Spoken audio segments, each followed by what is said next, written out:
Assalamualaikum warahmatullahi wabarakatuh. Ketemu lagi di channelnya Indaka Teknik. Nah, jadi kali ini nih kita mau mereview sekaligus cara pengoperasian untuk panel ini. Jadi ini panel sederhana untuk blower dinamo mesin cuci. Ini pesanan dari Jogja, Bapak Ngadiri ya.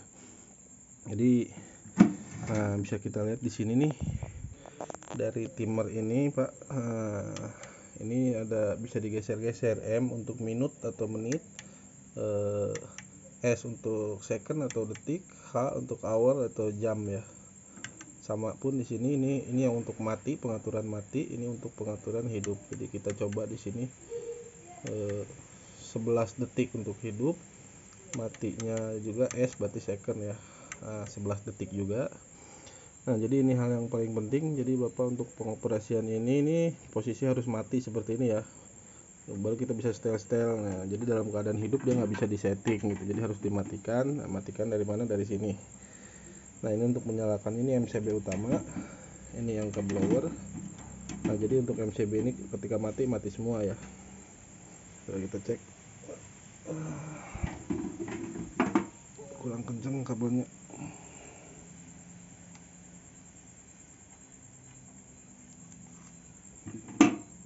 Nah, jadi interface-nya seperti ini, Pak. Jadi pastikan dulu ini voltasenya stabil ya, Pak. Jadi kalau voltasenya drop, kemungkinan si blowernya juga akan cepat rusak, dan alat ini pun akan cepat rusak gitu. Jadi voltasenya itu 220 ya. Nah, bahkan nanti kalau udah jalan blowernya 2, pastikan juga ini 220 kalau ngedrop. Poin pentingnya ini, jadi Bapak harus ada stabilizer. Nah, ini ada 2 selektor, ini selektor namanya, Pak. Nih. Jadi ini katakanlah untuk blower 1, ini blower 2. Yang blower 1 diatur dengan timer, blower 2 dengan kontrol suhu ya. Nah, jadi MCB-nya udah dinyalain semua ya. Nah, jadi yang ke sini, Pak. Nah, kalau ke sini berarti on terus, manual ya. Jadi tanpa ikut pengaturan ini nih. Ini on terus. Nah, jadi nah, ini seperti ini ya. Kalau ke kanan berarti ikut pengaturan ini ya, yang ini timer. Jadi ini posisi on ya. Ini on, ingat. Yang kiri, yang kanan ini off. Nah, ini kita atur sementara 21 ke 05 detik. Kalau prakteknya di kandang sih biasanya menit ya, menit lah. Apalagi untuk ini kan aplikasi untuk kandang puyuh, jadi menit biasanya. Off-nya semenit gitu, off-nya semenit atau on-nya 2 menit lah, seperti itu. Jadi untuk pengimbang saja. Intinya untuk pengimbang supaya tidak ada terlalu banyak tumpukan amoniak gitu.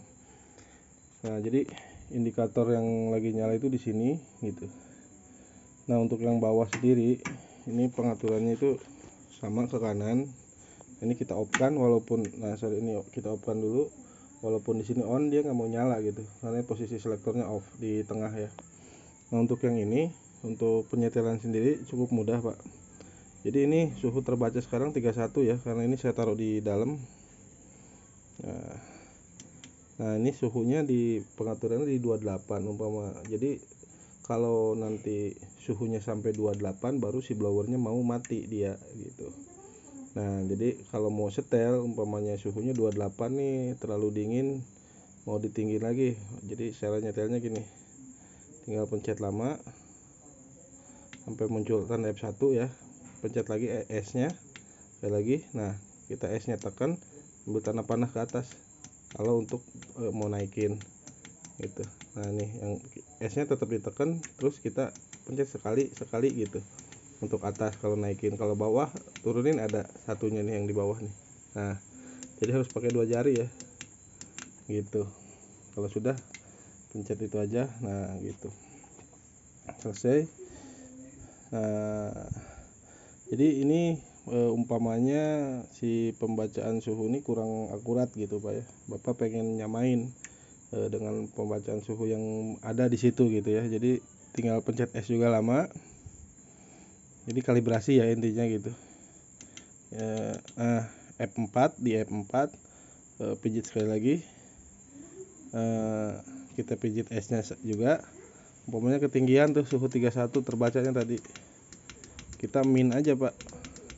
Nah, jadi yang akan terbaca nanti nggak 31 lagi, kita min di 2 derajat ya gitu. Nah, jadi 29 gitu Pak.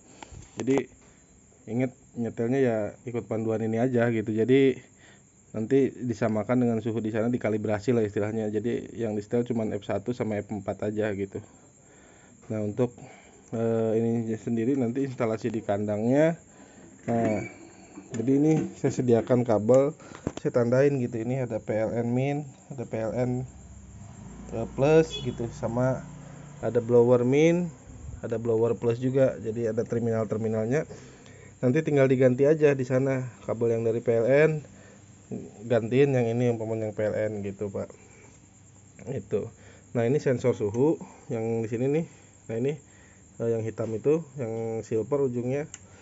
Nah, dia bisa disambung tuh, umpamanya ini panelnya umpama mau ditaruh di luar kandang, jadi si sensor suhunya disambung, tarik ke dalam kandang. Kalau umpamanya panel ini mau ditaruh di kandang di tengah-tengah ya nggak masalah, paling kasih si sensor ini jangan nempel ke tanah gitu, mending gitu aja gitu syaratnya ya. Kalau bisa si sensor itu, ujung sensornya ya sejajar dengan posisi kandang puyuhnya gitu kan. Puyuh biasanya agak di atas ya, sejajarin aja gitu.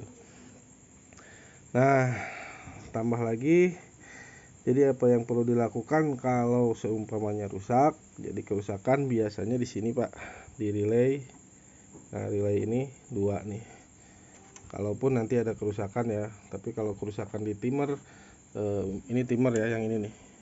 Timer itu tinggal Bapak cabut ininya, nanti buka ini soket ininya nih, bisa dicongkel pakai obeng atau pakai jari pun bisa itu. Nah, itu timer. Nah, kalau yang untuk sensor suhu, umpamanya ada kerusakan, takutnya lupa, kabelnya tinggal ditandain aja atau dipoto dulu. Jadi bukanya dipijit nih, yang ini bagian ini nih, yang sebelah sininya nih. Nah, dari sini nih kelihatan. Ini kan bagian ini yang kunci sebelah sana. Nah, ini yang dipijitnya.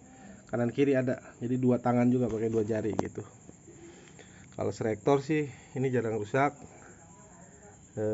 Jadi paling itu aja sih. Tapi ya ini juga jarang sih, untuk relay jarang. Paling yang biasanya ada kerusakan tuh di timer atau di sensor suhu. Tapi ini juga awet sih, lumayan awet-awet lah, lama tahunan gitu.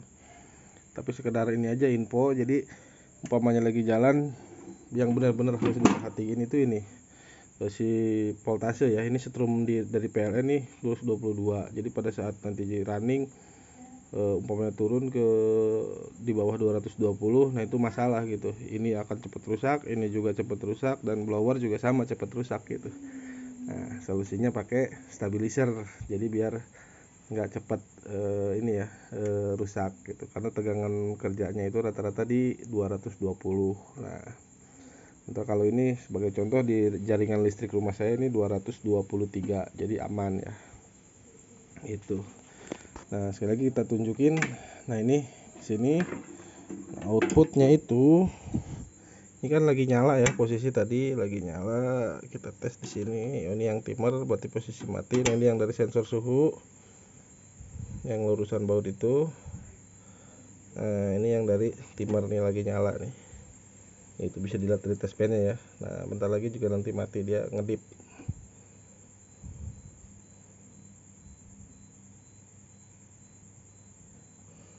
Kita tunggu sampai mati. Nah, udah mati ya, jalan normal berarti ini. Yang ini juga normal nih. Oke, itu aja sih penjelasannya. Jadi cukup sederhana ya panel ini. Pokoknya panel paling minimalis tapi fungsi maksimal lah gitu. Nah, seperti ini bentukannya gitu. Oke, terima kasih telah menonton channelnya Inaka Teknik. Sampai jumpa di video selanjutnya. Assalamualaikum warahmatullahi wabarakatuh.